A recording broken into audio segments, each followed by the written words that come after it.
Pour la énième fois, se réfugier dans les couloirs du métro face à cette nouvelle pluie de missiles sur Kiev. L'une des pires depuis le début de la guerre. La dernière remontée au début du mois d'avril.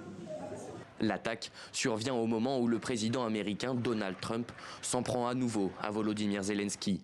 Dans un message posté sur son réseau social, il accuse le chef de l'État ukrainien de tenir des propos incendiaires sur la Crimée, alors qu'un accord avec Moscou serait très proche.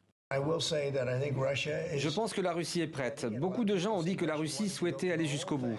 Et je pense que nous avons un accord avec la Russie. Nous devons parvenir à un accord avec Zelensky. Je pensais qu'il serait plus facile de traiter avec Zelensky, mais cela a été jusqu'à présent plus difficile. Mais ce n'est pas grave, ce n'est pas grave. Mais je pense que nous avons un accord avec les deux. J'espère qu'ils le feront. Dans le même temps, il n'hésite pas à rappeler à l'ordre Vladimir Poutine.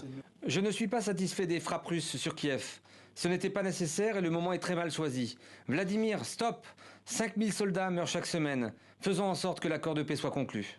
Selon le président américain, la péninsule de Crimée, annexée par la Russie en 2014, est perdue pour l'Ukraine.